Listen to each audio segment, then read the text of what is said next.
ساڵی 1990 پلانی دابشکردنی کوردستان لە ئارادا بوو. ئەو کات خەڵکی سلێمانی زۆر تووڕە بوون.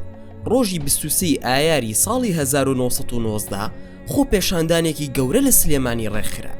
خەڵک چوونە بەردەم ماڵی شێخ مەحموود و هاواریان دەکرد. تۆ لەگەڵ تاجی ئینگلیزی یان لەگەڵ ئێمەی؟ شێخ مەحموودیش دەچێتە ناو خۆ پێشاندەران و پێیان دەڵێت هەتا دوا هەناسە لەگەڵ ئێوەدا دەبن. تووڕەیی جەماوەر بەرز دەبێتەوە و پەلاماری سەرا و پیاوانی ئینگلیز دەدەن. دەستنە ژوورەوە. چەند ئەفسەرێکی کورد لە سوپای بەڕیتانی دەستنە سەربانی سەراکە و ئاڵای ئینگلیز دادەگیرن و ئاڵای کوردستان لە جێی هەڵدەکەن. بەو شێوەیەش یەکەم حکوومەتی مەلیک مەحموود لە سلێمانی دادەمەزرێت. سڵاوتان لێبێ خۆشەویستان. لە ساڵی 1940 جەنگی یەکەمی جیهانی دەستی پێکرد. ژمارەیەکی بێشومار خەڵکی بێگوناه بوونە سوتەمەنی ئەو جەنگە. لە کاتی جەنگ و لە پاش تەواوبوونی بیر و باوەڕی ڕزگاری خوازی بڵاو بۆیەوە بەناو هەموو نەتەوە جیاوازەکانی ناو ئیمپراتۆریەتی عوسمانی. شۆڕشی ڕزگاری و سربەخۆیی لە حیجاز و سووریا و میسر دەستی پێکرد. لەوێشەوە گوێزرایەوە بۆ وڵاتانی دی. لەسەر هەمان باوەڕ کڵپەیسەند بە ئامانجی ڕزگار بوون لە داگیرکەرانی تورک و پاشانیش دژی دەوڵەتە ڕۆژ ئاواییەکان. بزوتنەوەی ڕزگاری خوازی کوردیش لەو سەردەمانەدا بە سەرکردایەتی شێخ مەحموود بیریان لە سربەخۆیی کردەوە. ئەمەش لە مێژووی سیاسی کووردا شوێنێکی تایبەتی هەیە، چونکە ئەو سەردەمە سەردەمێکی گرنگ بووە لە دیاریکردنی چارەنووسی گەلی کووردا. ماوەی نێوان ساڵانی 1922 بۆ ساڵی 1925 ئەو ماوەیە ئامانج و ئاواتێکی تیادا بەرهەم هێنرا. ئەویش دامەزراندنی حکوومەت و ئەنجومەنی وەزیرانە. لەوەش زیاتر بانگەوازی مەلیکایەتی و کۆبوونەوەی کوردەکانە لە دەوری شێخ مەحموود. ئەو حکوومەت و ئەنجومەنەی کە شێخ لەو کاتە پێکی هێنا بێ زیادە ڕۆی ئەگەر لە حکوومەتی عێراقی ئەو کاتە پێشکەوتوتر نەبوو بێت کەم تریژ نەبووە، چونکە شێخ لە ناو گەلەکەیدا بووە. ئێش و ئازاری گەلەکەی بە چاوی خۆی بینیوە و تەنها ساتێکیش داردەستی هیچ دەوڵەتێکی نەکردووە. بەڵام ئەوەندە هەیە سیاسەتی هاوپەیمانان بەگشتی و بەڕیتانیا بە تایبەتی لەگەڵ دروستبوونی ئەو دەوڵەتەدا نەبوو، چونکە دەیزانی شێخ زۆر لەوە گەورەترە سنووری بۆ دابنێن و بە داردەستی خۆیانی بزانن. ئێستاش باسێکی کورد لە بنەماڵەی شێخ مەحموودی حەفید دەکەین.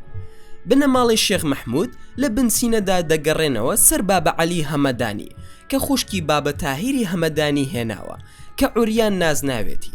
ناو براو بە فەیلسوفێکی گەورە دادەنرا. لەنەوە بە ناوبانگەکانی ئەم بنەماڵەیە کە لە سەدەی 19دا ناوبانگیان دەرکردووە شێخ مارفی نۆدێ و کاک ئەحمەدی شێخی کوڕێتی. شێخ مارف بەوە ناسراوە کە زانایەکی گەورە و خاوەن ڕەوشتێکی جوان بووە. لە کوردستان و بە تایبەت ناوچەی سلێمانی بە چاوی ڕێزەوە سەیری هەموو نەوەکانی شێخ مارف کراوە. بابانەکان لە خۆیان نزیک کردوونەتەوە و لە پاش گواستنەوەی پایتەختیشیان بۆ سلێمانی لەبەر خۆشەویستی شێخ مارف مزگەوتی گەورەی سلێمانیان دروست کردووە. لە پاش شێخ مارف کاک ئەحمەدی شێخی کوڕی هاتە گۆڕەپانەوە و ناوبانگی دەرکرد. ناو برا و پایە و ڕێزێکی گەورەی هەبووە وەکو پیا و ماقوڵ لە ناو کوردەکاندا سەیر دەکرا. ئێستاش دینە سەر باسی شێخ مەحموود. شێخ مەحموود کوڕی شێخ سەعیدی حەفید کوڕی کاک ئەحمەدی شێخ کوڕی شێخ مارفی نۆدەیە. بەمەزەندا لە ساڵی 1970 لەدایک بووە. هەر لە تەمەنی منداڵیەوە زۆر وریا و چالاک و چاونەترس بووە. وانەی قورئانی لە تەکیی سلێمانی خوێندووە. ئارەزووی زۆری لە خوێندن و خۆ دەرخستن کردووە. جگە لە زمانی کوردی زمانەکانی تورکی و عەرەبی و فارسی باش نووسیوە و خوێندووەتەوە. توانای شعر نووسینی هەبووە. لە منداڵیەوە خۆی بە سواری و یاری جەنگیەوە خەریک دەکرد. بەشداری لەو جەنگانەدا کردووە کە لە نێوان هۆزەکەی و هۆزەکانی تردا لەسەر مڵک و زەوی و زار ڕوویداوە. شێخ بەپێی ئەوەی لە خێزانێکی ئاینی بووە خۆشی مرۆڤێکی ئاینی بووە و ئاین کاریگەری گەورەی لەسەر هەبووە، بەڵام زیاتر بەکاری سیاسیەوە خەریک بووە. ئەوەش وەک میراتیەک لە باب و باپیرانیەوە بۆی بەجێما بوو. شێخ مەحموود وەکو مرۆڤێکی کورد تەواو ئاکار و ڕۆژی سەرۆکێکی کورد تێیدا بەدی دەکرا. زۆربەی سەرچاوەکان لەسەر ئەوە کۆکن کە سەرەتای ڕۆشنەناوەی شێخ لە سیاسەتدا لەو سەفەرەوە دەستی پێکرد کە لەگەڵ باوکیدا کردی بۆ ئەستەمبوڵ و چاوی بە دیوانی سوڵتان کەوت. هەروەک پێشتر باسمان کرد پێدەچێ هەرە و کات بیری پاشایەتی و دەسەڵاتداری کەوتبێتە مێشکێوە. شێخ لە سەفەرەکەیدا هەموو جۆرە پیاوانێکی لە دەوڵەتی عوسمانی دابینی گوێی بە دەنگی هاواری ئەو نەتەوانە زرنگایەوە کە داوای مافی خۆیان دەکرد لە دەوڵەتی عوسمانیدا. شێخ پەیوەندی بە چەند سەرکردەیەکی باکووری کوردستانەوە کرد، لەوانەوە زۆر گیر و گرفت و هەستی نەتەوەی و ئاوات و ئامانجیان شارەزاب. ساڵی 1940 دەوڵەتی عوسمانی چووە ناو جەنگی یەکەمی جیهانیەوە. ئەم جەنگە کوردستانیشی گرتەوە چونکە بەشێک بوو لە دەوڵەتی عوسمانی. خەڵکی باشووری کوردستانیش بە سەرکردایەتی شێخ مەحموود بیریان لەسەر بەخۆی کردەوە. عوسمانەکانیش لەو کاتەدا لە فێڵ و تەڵەکی خۆیان نەکەوتن.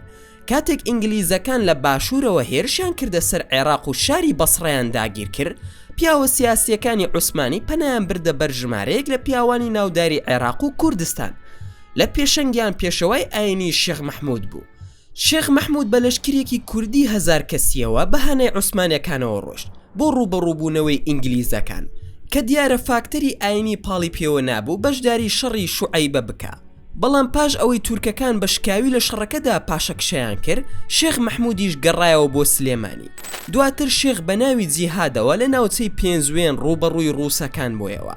لەم شەڕەدا شێخ مەحموود ئازایەتیەکی زۆری نواند و پاشەکشەی بە ڕووسەکان کرد لەو ناوچەیە. ئەم ڕووداوە لە ساڵی 1970 بوو. بەم جۆرە شێخ زیاتر ناوبانگی دەرکرد، بەڵام بەهۆی هەڵوێستی خراپی عوسمانەکان بەرامبەر بە خۆی و لایەنگرەکانی گەڕایەوە بۆ سلێمانی ناڕەزایی خۆی بەرامبەریان دەربڕی. کاتێک ئینگلیزەکان سوپاکیان پێشڕەوی کرد و گەیشتە شاری کەرکووک، شێخ مەحموود بەنهێنی نامەیەکی نارد بۆ وڵسنی حاکمی گشتی عێراق لە ساڵی 1980دا. لە نامەکەدا شێخ داوای لێکرد کە یارمەتی بدەن بۆ دامەزراندنی حکوومەتێکی کوردی لە سلێمانی لە ژێر چاودێری ئینگلیزدا. تورکەکان پاش ئەوەی بەم نامەیان زانی، شێخیان گرت و لە ڕێککەوتی 30 1980دا حکمی لە سێدارەدانیان بەسەر شێخدا سەپاند. بەڵام لەبەر بەرژەوەندی سیاسی خۆیان گەڕاندیانەوە بۆ سلێمانی و کردیان بە فەرمانڕەوای شارەکە. دواتریش بۆ زیاتر ڕازیکردنی شێخ نازناوی نەقیبیان پێبەخشی. ئیتر لەو کاتەوە بوو بە شێخ مەحموودی نەقیب. کاتێک کە جەنگی یەکەمی جیهانی کۆتایی هات، بەپێی پەیماننامەی مۆدۆرۆس ئاگر بڕی جەنگ ڕاگەێنرا. عەلی ئیحسان پاشای والی تازەی ویلایەتی مووسڵ بۆ زیاتر ڕاکێشانی شێخ بۆ لای دەوڵەتی عوسمانی فەرمانیدا بە متەسەڕیفی سلێمانی کە بەڕێوەبردننی ناوچەکە بداتە دەست شێخ مەحموود. شێخ بە ناوی حکوومەتی عوسمانیەوە بوو بە متەسەڕیفی سلێمانی. شێخ مەحموود ویستی سوود لە کات وەرگرێت، بۆیە کە بوو بە متەسەڕیفی سلێمانی دووبارە نامەیەکی نار بۆ ئینگلیزەکان و داوای سربەخۆیی لێکردن. ئەویش بەپێی چەند مەرجێک بێنە سلێمانیەوە. ئەوانیش قبوڵیان کرد.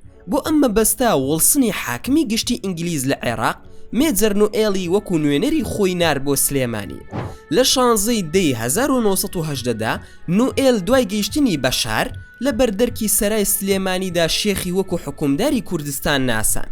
بەڵام ئەم پەیوەندی نێوان شێخ و ئینگلیزەکان زۆری نەخایەن، چونکە ئینگلیزەکان لای خۆیانەوە هەوڵیان دەدا سنوورێک بۆ دەسەڵاتی شێخ دابنێن.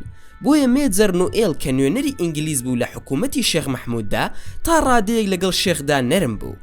دواتر مێجەر سۆنیان لە شوێنی داناو کردیان بە ڕاوێژکاری سیاسی شێخ لە سلێمانی.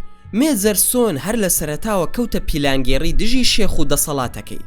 شێخ کە هەستی بەمە کرد بە هاوکاری مەحموود خانی دزڵی لە 23 مایسی ساڵی 1990 دەستی بەسەر شاری سلێمانی داگرت و ئاڵای ئینگلیزی داگرت. لە ڕاستیدا ئەم ڕووداوە لێدانێکی کوشندە بوو لە هەیبەتی ئینگلیز درا، بۆیە ئینگلیزەکان بە پەلە کەوتنە هەوڵی دامرکاندنەوەی شۆڕشەکە.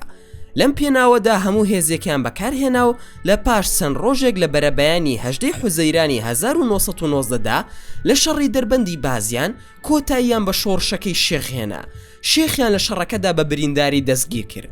شێخ مەحموود لە دادگایەکی سەربازیدا لە بەغداد لەلایەن ئینگلیزەکانەوە حکمی لە سێدارەدانی بەسەردا سەپێنرا، بەڵام دواتر پەشیمان بوونەوە حکومەکەیان گۆڕی بە 10 ساڵ زیندانی و دەست بەسەری ڕەوانەی هیندستانیشیان کرد تا ساڵی 1922 شێخ لەوێ مایەوە. شێخ مەحموود پاش ئەوەی لە 18 حوزەیرانی ساڵی 1990 بەرامبەر بەهێزی ئینگلیزەکان لە شەڕەکەی دەربەندی بازیاندا شکستی هێنا، بەهۆی نابەرامبەری هێزەکان و ناپاکی چەند کوردێک بە برینداری بەدیلگیرە. پاشان ڕەوانەی هیندستان کرا. ئینگلیزەکان گەڕانەوە سلێمانی و لە جیاتی ئەوەی لەگەڵ دانیشتواندا پەیوەندی بەهێز بکەن بە پێچەوانەوە کەوتنە سزادانی خەڵکی بە تایبەتی ئەوانەی کە لایەنگیری شێخ بوون لە سلێمانی و لە دەرەوەی شاردا. ئینگلیزەکان هێزێکی تایبەتیان لە سلێمانی دانا، ماوەیەک خەریکی گرتنی ئەو سەرۆکانە بوون کە لایەنگیری شێخ بوون و گەلێکشان لێ جەریمە کردن، گەلێک موچەخۆر و دەرەبەگی سەر بەخۆیان لە دەستگا و دائیرە و میریەکاندا دامەزران کە پەیوەندی ڕاستەوخۆیان بە حاکمە سیاسیەکانی ئینگلیزەوە هەبوو. لە سەرویانەوە مێجەرسۆن کە ببوو بە حاکمی گشتی لە سلێمانیدا. مێجەرسۆن کە بەرپرسی تێکدانی دەسەڵاتەکەی شێخ بوو، کاتێک گەڕایەوە بۆ سلێمانی دەستی کردەوە بە ئاژاوە گێڕان و تاڵان و بڕۆی خەڵکی و بەندکردنیان. هەموو ماڵەکانی بنەماڵی شێخان بە فەرمانی ئەو تاڵان کران، زەوی و زاریان خرایە ژێردەست کار بە دەستانی خۆیەوە، دۆست و نزیکەکانی شێخ دەربەدەرکران و سزادران. لەبەر ئەوە نێرانی ئینگلیز لە سلێمانیدا بەرەو زیاد بوون دەڕۆشتن، بە ڕادەیەکی وا کە زۆر لەوانەی لەوە و پێش لە دەرپەڕاندنی تورکدا بەشداریان کردبوو چاوەڕێی هەلێکیان دەکرد ئەم جارە ئینگلیز لە سلێمانی دەرپەڕێنن. ئەوە بوو دوو پارتی سیاسی کوردی دروست بوون و لە بەرەیەکی یەکگرتوودا یەکیان گرت و خەڵکێکی زۆرش بوونە لایەنگیریان. یەکەمیان پارتی نیشتیمانی کوردی و دووەمیان پارتی ئیسلامی کوردی کە دژی ئینگلیز بوو. پاش هەوڵدانی هەردوو پارتەکە و پەیوەندیکردن و ڕاوێژکردن، ئەمەش بوو بەهۆی زیادبوونی ناڕەزایی و بەردەوامبوونی لە ناوسەکانی کوردستاندا. ئەو بوو لە ناوسەکانی پشدەر و ڕانیا هۆزەکان پەلاماری ئینگلیزیاندا و ژمارەیەکی زۆریان لێکوشتن. هەمەوەندەکانیش لە ناوچەی چەمچەماڵ و سەنگا و قەرەداغ لە ئینگلیزەکان ڕاپەڕین و دوو زابتیان لێکوشتن. ساڵی 1922 لە ناوسەکانی هەورامان و مەریوان مەحموود خانی دزڵی قارەمانی شۆڕشی یەکەمی شێخ مەحموود سەری بەرز کردەوە. ڕۆژ لە دوای ڕۆژ دژایەتی کردنی ئینگلیز لە ناوچەکانی کوردستان بە گشتی و لە ناوچەی سلێمانی بە تایبەتی لە پەرەسەندندا بوو. لەم هەموو ئاژا و کارە ساتانەدا بۆمان دەردەکەوێت کە لە ساڵەکانی 1990 و 1921 و 1922 هەر لە پاش دوورخستنەوەی شێخ مەحموود کوردەکان بۆ ساتێکیش نەوەستاون و بێوچان لە کارا بوون بۆ بەگشتداچوونەوەی ئینگلیز. لە سلێمانیش مێجەرسۆنی حاکمی گشتی کە هەستی بەم مەترسیانە کرد شارەکەی بەجێهێشت و دوو جێگیری بۆ خۆی دانا.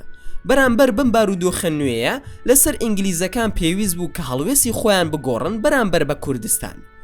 دەرچوونی پەیمانی سیڤەر دەوری کاریگەری هەبوو لە گۆڕانی هەڵوێستی بەریتانیا بەرامبەر بە کوردستان، چونکە تا ڕادەیەک مافی کوردی تێدا ڕەچاو کرابوو بە پێدانی ئۆتۆنۆمی بە کوردستان. بە تایبەتی دەوڵەتی بەریتانیا تێبینی ئەوەی کرد کە کەمالیەکان لە تورکیا سەرکەوتنی گەوریان بەسەر دوژمنەکانیاندا بەدەستهێناوە و هیوایان بە ژیان هێناوەتەوە. گەڕانەوە سەر مەسەلەی مووسڵ، چونکە بە تەواوەتی دەستیان لێ هەڵنەگرتە بوو. حکوومەتی بەریتانیاش بەرامبەر بە داواکاریەکانیان کارتی کوردی بەدەستەوە بوو، واتە جارێکی تر بیری لە دامەزراندنی حکوومەتێکی کوردی کردەوە، چونکە ئینگلیزەکان بیریان لە دامەزراندنی حکوومەتێکی کوردی نەدەکردەوە کە لەسەر زەوی خۆیان بێ، واتە باشووری کوردستان، بەڵکو لەسەر زەویە کە تورکیا دەستی بەسەرداگرتووە. دەربارەی بارودۆخی عێراقیش پاش شۆڕشی 20 ئینگلیزەکان لە بارودۆخێکی خراپدا بوون، چونکە ڕای گشتی ئینگلیزەکان گەشت بووە ڕادەیە کە سەربازەکانیان پاشەکشە پێ بکەنەوە بۆ وڵاتەکەیان، چونکە پاش جەنگی جیهانی بوو. لە هەمان کاتدا پێویستیان بە ژمارەیەکی زیاتری سەرباز هەبوو بۆ کۆنتڕۆڵکردن و پاراستنی ئاسایشی عێراق، کە ئەو کات ئینگلیزەکان حکوومەتێکیان تیادا دامەزراند بوو. مەلیک فەیسەڵیان کردبوو بە مەلیک و سەرپەرشتیاری ئەو وڵاتە. لەبەر ئەوە ئینگلیز بە ناساری ڕێگای نزیک بوونەوە لە بزوتنەوەی نیشتیمانی کوردی هەڵبژار بۆ کوردێک دەگەڕان کە لەگەڵ سیاسەتی خۆیاندا بگونجێ، بتوانە و خاوەن نفوز بێ کە کوردەکان باوەڕی پێ بکەن. بارودۆخەکە زیاتر بەرەو گرژبوون دەڕۆژ، بە تایبەتی خەڵکی سلێمانی لە دوورخستنەوەی شێخ مەحموود زۆر دڵگیران و دڵبریندار بوون و هەر ڕۆژە و لەلایەکەوە ڕووداوێک ڕووی دەدا، بە تایبەت لەلایەن لایەنگیرانی شێخ مەحموود کە تا ئەو کاتەش سەریان بۆ ئینگلیزەکان شۆڕ نەکردبوو، هەر بە شاخەوە بوون. بۆیە هەردوو حکوومەتی بەریتانیا و عێراق بیریان لە دامەزراندنی حکوومەتێکی کوردی کردەوە. بە تایبەتی دەسەڵاتدارانی بەریتانی بڕیاری گێڕانەوەی شێخ مەحموودیاندا بۆ سلێمانی، چونکە لەو کاتەدا بەریتانیەکان تەکبیری لەمە باشتریان بە خەیاڵدا نەدەهات.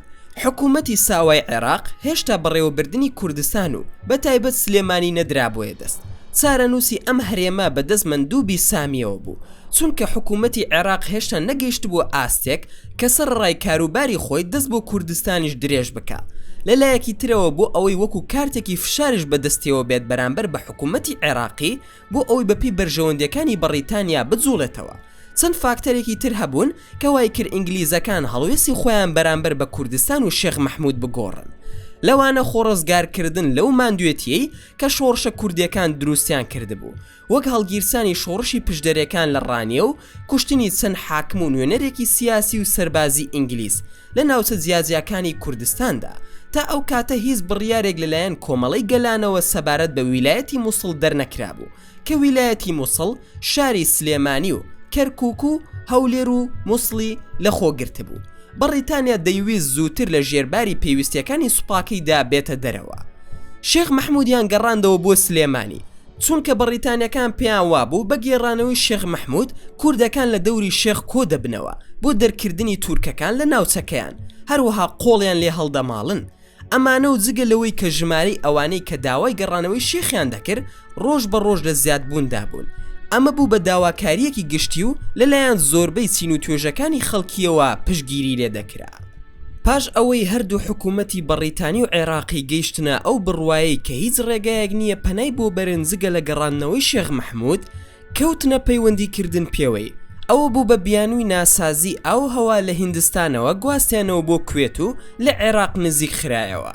لە کوردستانش پیاوە سەربازی و مەدەنیەکان بڕیاریاندا لە ڕێکەوتی 5 نۆی 1922 لە دەشتی وەیزدا کۆبوونەوەیەک لەگەڵ ئەشراف و پیاو ماقوڵەکانی شاردا ئەنجام بدەن. حاکمی ئینگلیز مێجەرسۆن لە بەشێکی وتارەکەیدا لەو کۆبوونەوەیەدا وتی بۆ ئەوەی ساردەی لە نێوانماندا نەمێنێت، حکوومەتی خاوەن شکۆ بڕیاریدا سلێمانی بەجێ بهێڵێت، گەلی کورد خۆی دەستگایەکی حکومداریدا بمەزرێنێ بە هیوای ئەوەی سربەخۆی و ڕزگاریتان لە ماوەیەکی کەمدا دیاری بکرێ. لە هەموو لایەکەوە دەست بەرز بوو و چەپڵە لێدرا. پاشان نوێنەری کورد مستەفا پاشای یامولکی و شێخ محەممەد غەریب هەر یەکان وتارێکیان خوێندەوە و داوای گەڕانەوەی شێخ مەحموودیان کرد. ڕوونیان کردەوە بەبێ شێخ حکوومەتی کوردستان دروست ناکرێ. حاکمەکەش لە وەڵام داوتی ئەم داواکاریەتان دەگەیەنمە شوێنی خۆی. حاکمی ئینگلیز گۆڵدسمیث ڕازی بوو، دواتر هەستا و پێیوتن لەسەر بڕیاری حاکمی گشتی ئینگلیز ئێمە ئیشوکاری شارەکە بۆ خۆتان بەجێ دەهێڵین، وەکیلی دیوانشی دانێ.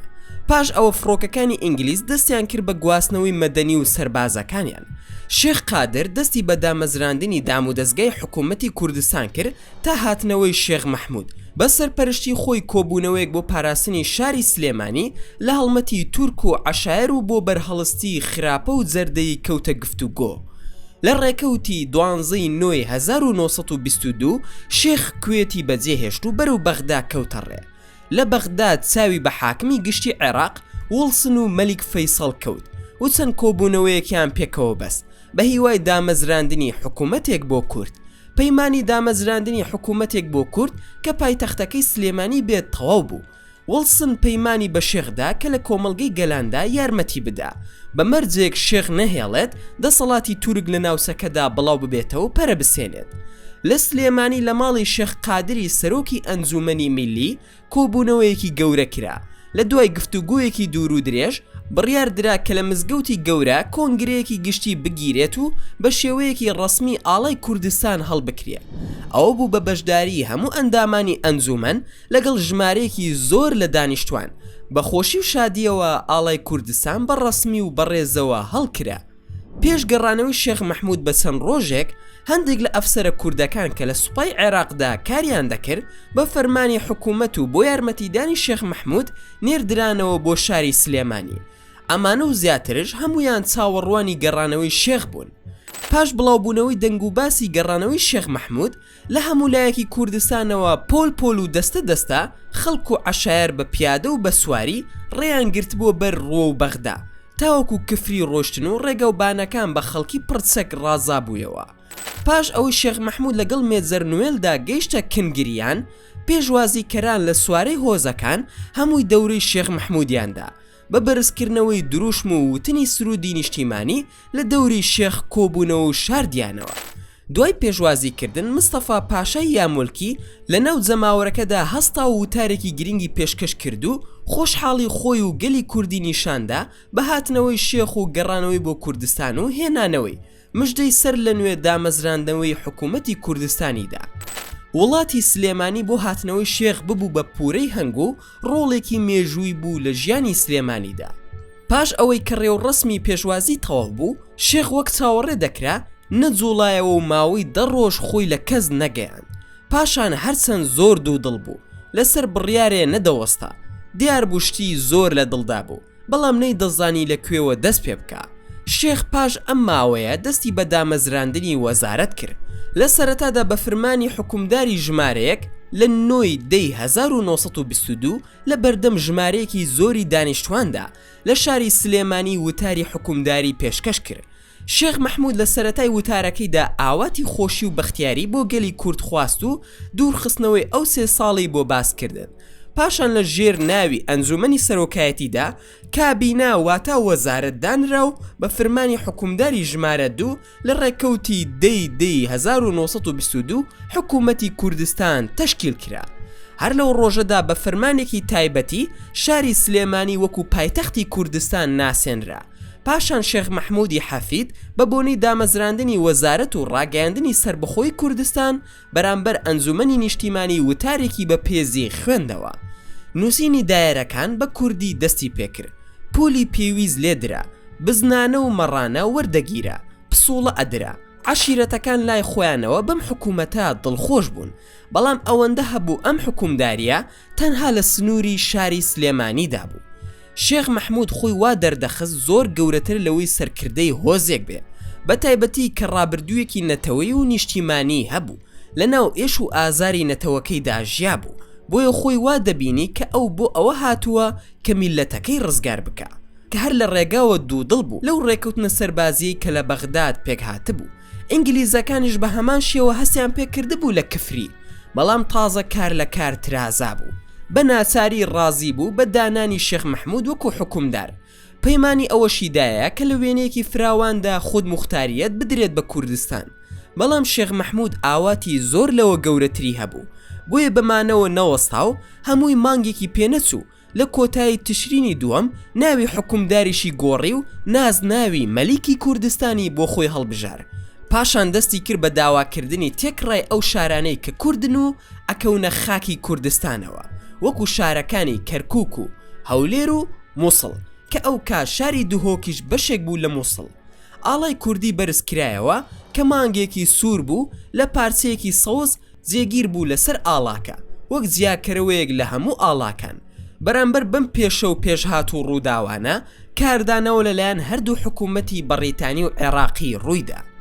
شێخ مەحموود لە دوور وڵاتەوە بە ئومێدی دامەزراندنی حکوومەتێکی کوردی و یەکگرتنی هەموو چین و توێژەکانی لەژێر ئاڵای ئەو حکوومەتەدا گەڕایەوە بۆ کوردستان.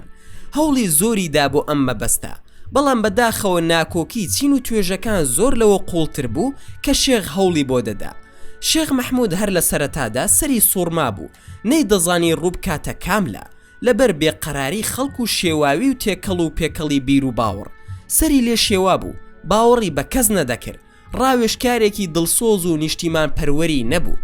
ئەوانەی کە لەو ڕۆژەدا لە سلێمانی بوون دانویان پێکەوە نەدەکوڵا، هەر یەکەیان سەر بە دەستەیەک و تاقمێک و گروپێک و هۆزێک بوون. ئینگلیزەکان لە پێنە و بەرژەوەندی خۆیاندا لەگەڵ مەلیک فەیسەڵ ڕێککەوتن، کەوتنە سیاسەتی جیاوازی خوازی لە کوردستاندا و ڕێزیان بۆ نوێنەری کورد دانەدەنا. پاش ئەوەی هەموو هەوڵێکی سیاسی درا بۆ نەهێشتنی ناکۆکی لە نێوان حکوومەتی ئینگلیز و عێراق لە کوردستانی خوار و بەبێ ئەنجام مایەوە، شێخ لە دەرگای گەلێ لە دەوڵەتە گەورەکانی دنیایدا بۆ ئەوەی پشت و پەنایەکی بەهێز بۆ گەلی کورد بدۆزێتەوە. شێخ سەرۆکی حکوومەتی کوردستانی باشوور لە دەوڵەتی سۆڤیەت داوای یارمەتی کرد لە 30 کانونی دووەمی ساڵی 1923دا. نامەیەکی بۆ کۆنسوڵی سۆڤیەت لە تەبرێز نارد. هەر لە نامەکەدا هاتبوو کە گەلی کورد پێی وایە گەلی ڕووسی یارمەتی دەریەتی، ئەم گەلا لە تێڕوانینی کووردە ئازادکەری ڕۆژهەڵات و کووردە. لە کۆتایی نامەکەدا دەڵێ ئێستا ئەوەی بۆ ئێمە گرنگە یارمەتی بە بارودۆخەکەمانە، گەلی ئێمە بە پەلا چاوەڕوانە لە نێوان هەردوولادا پەیوەندی دا بمەزرێتەوە. شێخ لەم نامەیەدا زۆر دووربین و سیاسیانە بۆ ڕووداوەکان ڕۆیشت کە تێیدا هەوڵی ئەوەی دابوو هەرچۆنێک بێت پشگیری سۆڤیەت بەدەست بهێنێ. بەڵام چەند فاکتەرێک بوون بەڕێگر لە بەردەم ئەم ئاواتەدا، بە تایبەت ئەو حکوومەتەی کە شێخ دروستی کردبوو جێگیر نەبوو، زۆری نەخیاند، هەردوو دەوڵەت لە ناویان برد. دەوڵەتی سۆڤیەتی تازە دامەزراو لەم کاتەدا زۆر پێویستی بەدان پێدانان هەبوو لەلایەن وڵاتانەوە، لەبەر ئەوە زۆر سوور نەبوو لەسەر تێکڕای پەیمانی بێلایەنی و دەستدرێژکردنە سەر دەوڵەتی تورک بەهۆی یارمەتیدانی نەتەوەیەکی زۆر لێکراوەوە. بەم شێوەیە جارێکی تریش کورد بوو بە قوربانی بەرژەوەندیە نێودەوڵەتیەکان. نامەکەش چووە فایلی مێژووەوە. شێخ وەکو سەرکردەیەکی خاوەن ئەزمون و سیاسی کاری دیبلۆماسی بەرنەدا، ویستی لەو ڕۆشناییەوە مافێک بۆ کورد دیاری بکرێت و سنوورێک بۆ دەستدرێژیەکانی ئینگلیز و عێراق دابنرێ. بۆیە لەم پێناوەدا بانگەوازێکی تایبەتی بۆ هەموو باڵیۆزخانە و سۆنگە بیانیەکان بڵاو کردەوە. تێیدا هاتبوو ئێمەی کۆمەڵانی خەڵکی کوردستانی باشوور لە ساڵانی جەنگی جیهانیەوە لە ئینگلیز داواکارین مافەنەتەوەیەکانمان بسەلمێنێ و داخوازیەکانمان بەجێ بێنێ، بەڵام سوپای ئینگلیز و عێراق دەستی بە کاولکردنی وڵات و کوشتنی هاوڵاتیان کرد. زیاتر لەسەری دەڕوا و باسی مێژووی دەستدرێژیەکانی ئینگلیز بەرامبەر بە کورد دەکا.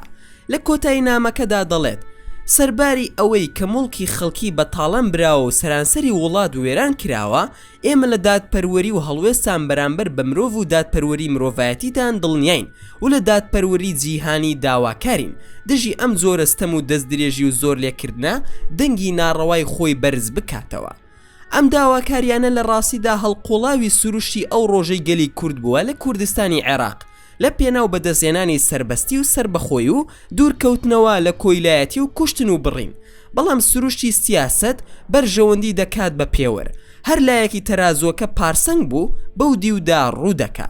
سکاڵای میلەتی کوردیش لەو سەردەمەدا ئەو قورساییەی نەبوو کە هەڵوێستی دەوڵەتە گەورەکان بەلای خۆیدا ڕاکێشێ و لەو نێوەندەدا مافی خۆی بەدەست بهێنێ. ئینگلیز وەک پێشبینی دەکرد بارودۆخ بەو شێوەیە نەدەڕۆشتە ڕێوە کە نەخشەی بۆ دانابوو سەبارەت بە هەڵسوکەوتی شێخ، چونکە سیاسەتی ملکەتی بۆ ئینگلیز ڕەت کردەوە.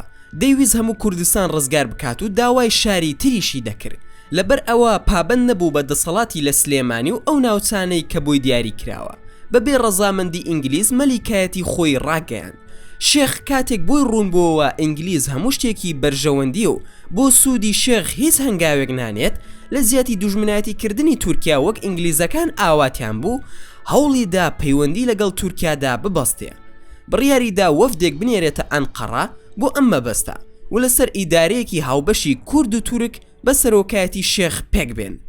ئینگلیز بەهۆی پیاوەکانیەوە ئاگاداری ئەم پەیوەندیانە بوو، ئومێدی بە شێخ نەمابوو، تێڕوانینیان سەبارەت بە شێخ هەر لە کفری گۆڕا بوو.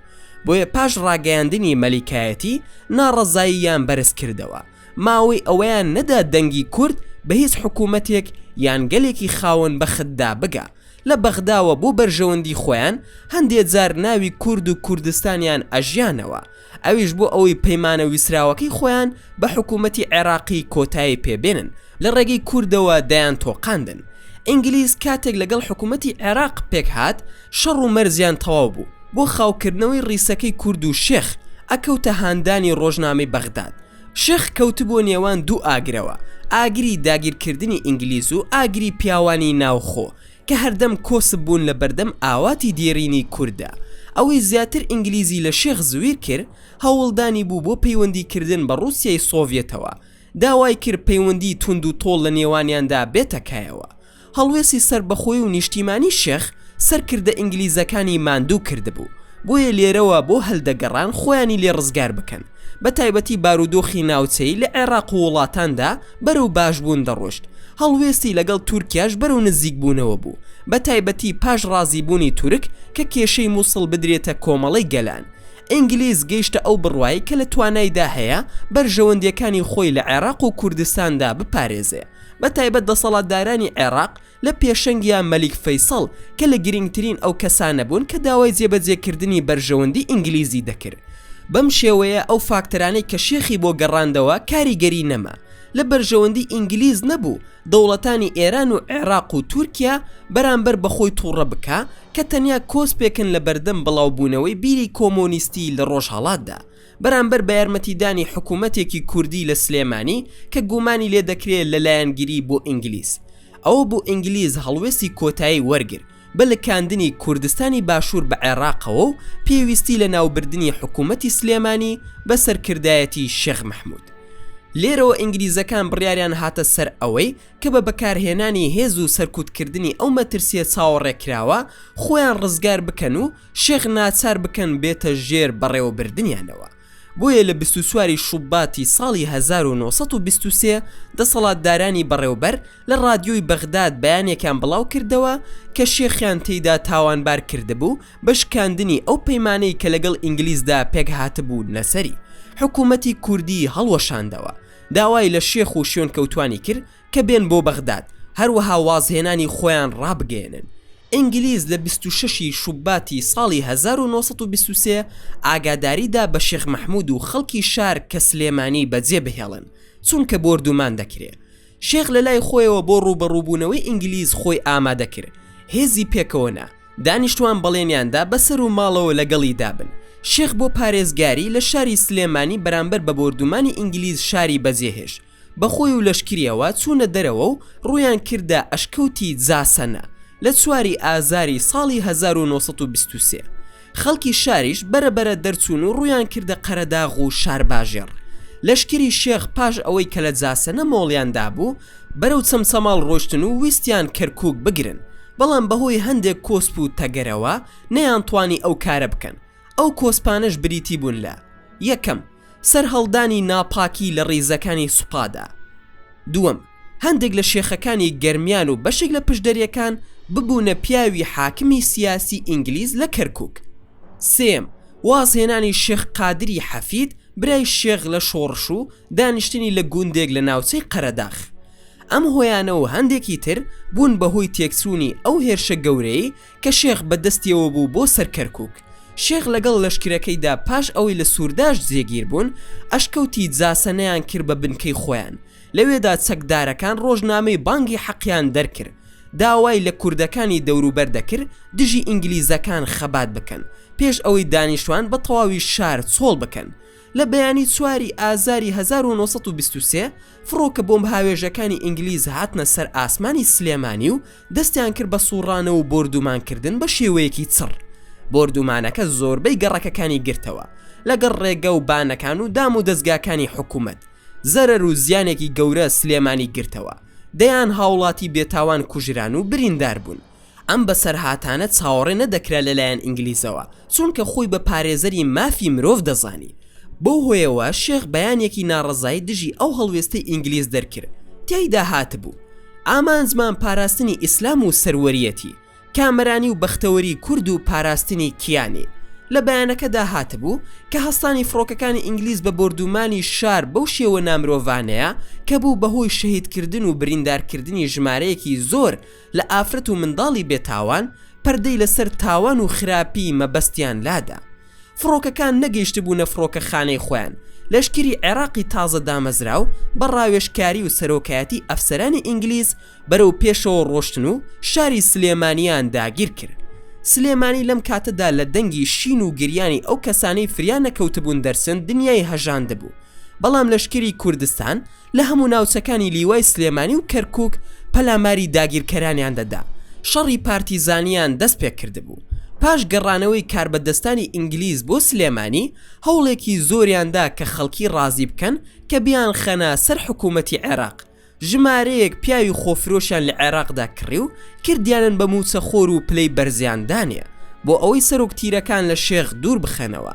لە شار و شارۆچکەکاندا بەڕێوبەری سەر بەخۆیان دانا. ساڵح پاشایان کرد بە متەسەڕیفی سلێمانی و دەسەڵاتی خۆیان لە ناوچەکانی پشدەر پێبڵاو کردەوە.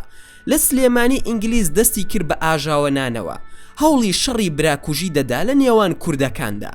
زۆر هەوڵیدا شێخەکانی بەرزنجە و شارباژێر و سلێمانی پێش بکەنە شێخ مەحموود، بەڵام سەری نەگر. شێخ لە ناوچەی قەمچوغە و ئەشکەوتی زاسە نەبوو. فڕۆکە و باڵۆن هەموو ساتێک بەسەرسەرێوە بوون. شەڕ لە نێوان حکوومەتی کوردستان و ئینگلیزدا ببوو بە داشی دامە و هەر جارەی بەلایەکدا دەسوڕایەوە. لەو ماوەدا ئینگلیز جەورێکی زۆری دەنوان، بەڵام هاتوچۆی پیاوی شێخ بەدزیەوە هەر هەبوو. ئەم جەوروستەمەی ئینگلیز هۆشێکی نوێی هێنایەوە بە بەرخەڵکیدا. سەرۆک تیرەکان لە دەوری شێخ کۆبوونەوە، هاتنە سەر ئەوەی پەلاماردانێکی مردن و ژیان بەرنە سەر و ئینگلیز و سلێمانی بگرنەوە. بۆیە خۆیان بۆ ئەم هێرشە ئامادە کرد و بەرەو سلێمانی ڕۆشتن. توانرا لە 11 تەمموزی ساڵی 1923 شار بگرنەوە. ئینگلیزەکانیان دەرپەڕان. شێخ مەحموود سەر لە نوێ دەستی کرد بە قایمکردنەوەی سلێمانی و حکومدارێتیەکەی جارانی. پاشان دانیشتوانەکەیان هەڵنا و یارمەتی ئەوانیان دەدا کە ڕایان کردبوو لە ترسی ئینگلیز بۆ ئەوەی بگەڕێنەوە ناو شار. بەڵام پاش ماوەی ترس و دوودڵی هەر بە سیمای خەڵکی شارەوە مابوو. پاش جێگیربوونی دەسەڵاتی شێخ بۆ جاری دووەم، هەوڵێکی زۆر درا بۆ نەهێشتنی ناکۆکی لە نێوان حکوومەتی شێخ و هەردوو دەوڵەتدا. بەڵام بێسوود بوو، چونکە دەیانویست شێخ بکەن بە داردەست. گوێی خۆیان لەو هەموو پەیمانانە کەڕ کردبوو. دەستیان کرد بە سنووردانانی دەسەڵاتەکەی شێخ و ناوچەکەیان گەماڕۆدا. ڕێگەیان بە شێخدا تەنها لە سنووری سلێمانیدا هاتو چۆ بکە. پێیان ڕاگەیان کە قزاکانی ڕانیە و قەڵاتزێ و چەمچەماڵ و هەڵەبزە و قەرەداغ و سەنگا و ناحی ماوت تەریکایەتی تەواو بۆ و نابێت بە هیچ شێوەیەک دەستکاری بکرێ. ئەو گوندانە کە پەیوەندیان بە ساداتی سەرگەڵوەوە هەیە، ئەوان نابێت دەستی شێخ پێیان بگات. لەو ڕاگەیاندنەدا هاتەبوو کە ئەگەر بە پێچەوانەوە بجوڵێتەوە یان هەوڵی زیادە ڕوویکردن بدا، ئەوە بە بەهێزترین ڕەفتار لە بەرامبەری دەجوڵێنەوە. شێخ ویستی سوود لە کات وەربگرێ، بۆیە دووبارە داوای کرد سلێمانی لەلایەن مندوبی سامیەوە بەڕێوە ببرێ. بەڵام ئەم جارەش ڕازی نەبوون. شێخ کە زانی لە بەرژەوەندی نییە، هەوڵیدا بچێتە ئەو ناوچانەی کە دەسەڵاتدارێکی جیا کرابوونەوە، بە تایبەتی ماوت. ئەمە ژوای کرد کە فڕۆکەکانی ئینگلیز هێرش بکەنە سەر بنکەی شێخ لە سلێمانی، هەروەها دەست بکەنەوە بە بۆردومانکردنی شار. بەردەوام دەست درێژی و بۆردومانی دەوروبەریان کرد. زۆر ئافرەت و پیر و منداڵ بوون بە قوربانی ئەو هێرشانە. بارودۆخەکە زیاتر بەرەو گرژبوون ڕۆشت لە نێوان مندوبی سامی و شێخ مەحمووددا، بە تایبەتی بەهۆی ئەو کوشتارەی کە لە کەرکووک ڕوویدا بوو لەلایەن فەلەکانەوە. شێخ ویستی زیاتر لەسەری بڕوا، بەرامبەر بە مندوبی سامی لەگەڵ وەزیری ناوخۆی عێراق و سەرۆک وەزیرە بڕیاری کۆتاییدا بۆ لە ناوبردنی دەسەڵاتی شێخ. پاش ئەم بڕیارە لە هاوینی ساڵی 1924 لەشکری سوپای عێراق لەگەڵ چەند بەشێکی هێزی ئاشووری بە هاوکاری لەگەڵ هێزی ئاسمانی ئینگلیز دەستیان بە پێشڕەوی کرد بەرەو سلێمانی. سەرەتا شەڕ لە چەمچەماڵ و دەربەندی بازیاندا دەستی پێکرد. هێرش و پەلاماری داگیرکەران زۆر زیاد بوو، بە شێوەیەک بەراورد نەدەکرا لەگەڵ سوپای شێخ مەحمووددا. هەروەها ڕێژەیەکی زۆری سیخڕ و بەکرێگیرا و لە نێو دەسەڵاتەکەی شێخ مەحمووددا هەبوون بۆ بەگشتداچوونی شێخ مەحموود و هەروەها بەدیلگرتنی شێخ مەحموود.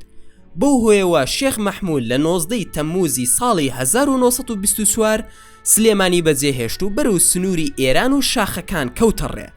پاش ئەوەی کە مەلیکایەتیەکەی نەما، سلێمانی لەلایەن ئەو هێزەوە داگیر کرایەوە. بارەگای لەشکری کوردستان ڕۆشتە شارباژێر بۆ پەلاماردانی لەشکری دوژمن. هێزی کوردستان بە ناوچەکانی کەرکووک و دووسخورمات و چەمچەماڵدا بڵاو بۆیەوە.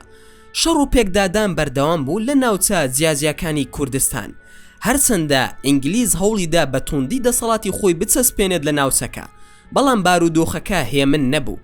بەڕادەیەک مەلیک فەیساڵ لە 20 نیسانی ساڵی 1924 سەردانی کەرکووک و کفری کرد، نەیتوانی بچێتە سلێمانیەوە. هەرچەندە شێخ لەو سنوورەش نەمابوو. ڕوبەڕووبوونەوە لە نێوان شێخ و هەردوو حکومەتدا بەردەوام بوو تا ڕووخانی وەزارەتی یاسین هاشمی لە 2 هەشتی 1924 نەیتوانی بزوتنەوەی شێخ لە ناو بەرێ، هەرچەندە شاریش گیرا بوو. بۆیە بە دەستپێشخەری مندوبی سامی ئەنجومەنی وەزیرانی عێراقی لە دانیشتنی 3 حوزەیرانی 1925 بڕیاریدا 60,000 ڕوبیە تایبەت بکا بۆ ئەوەی شێخ بەدیل بگرێت و چارەگی ئەو بڕا بۆ ئەو کەسەی کە دەیکوژێت. بەڵام شێخ بەرامبەر بەم بڕیارە هێز نەرمیەکی پیشان نەدا و شۆڕش گێڕەکان لە پلەیەکی بەرزی دەرونیدا بوون، چونکە لە پێناو دۆزێکی پیرۆزدا فیداکاریان دەکرد. عەبدولموحسین حەمدون کاتێک لە 26/6/1925 وەزارەتی نوێی لە عێراق پێکەوەنا، پێی وابوو کە سیاسەتی تونند و تیژی بەرهەمی باشی نابێ، بۆیە پەیوەندی بە شێخەوە کرد کە لەو کاتەدا پێنجوێن لە ژێر دەستیدا بوو. بۆیە شەڕ دەستی پێکردەوە و حکوومەتی ئینگلیز و عێراق توانیان پێنجوێن بگرن. شێخ بە ناچاری بە مەرجەکانی هەردوو دەوڵەت ڕازی بوو، بەپێی پەیمانی 2 نیسانی ساڵی 1923. بەم شێوەیە هەوڵەکانی شێخ و بزوتنەوەی ڕزگاری خوازی کوردی کە بەهۆی خۆبەخەتکردنی چەندەها ڕۆڵەی کورد تا ڕادەیەک بە ئامانج گەیشت بەهۆی بەرژەوەندی نێودەوڵەتی بەگشتی و دەوڵەتی بەڕێوەبەر بە تایبەتی شکستی هێنا. هەروەها کۆمەڵێک خەڵکی زۆرش کە دژی شێخ مەحموود وەستانەوە و ڕێگەیان نەدا شۆڕشەکەی سەرکەوتوو بێت. ئەمە یەکێکی تر بوو لەو فاکتەرانەی کە ڕێگەی نەدا شۆڕشەکە بە ئامانزی خۆی بگات. بەم جۆرەش گەیشتینە کۆتایی ئەم ڤیدۆیەمان. ئەگەر ڤیدۆکەتان بەدڵ بوو ئەوە هەر ئێستا لایکی ئەم ڤیدۆیەمان بۆ بکەن و هەروەها شێری بکەن لەگەڵ هاوڕێکانتاندا. وە لە بیرشتان نەچێت ئەگەر ئەتانەوێ هەمیشە بابەتی ناوازە لە کەناڵەکە ئێمە ببینن ئەوە هەر ئێستا سەبسکرایبی کەناڵەکەمان بکەن و زەنگۆڵی تەنیشتی سەبسکرایبە کاش چالاک بکەن. دووبارە و سێبارە سوپاسان دەکەم بۆ تەماشاکردنی ڤیدۆکە. تا ڤیدۆیەکی تر و تا کاتێکی تر هەر شاد و بەختەوەر بن و خواتان لەگەڵ بێت و ئامانەتی خودا بن.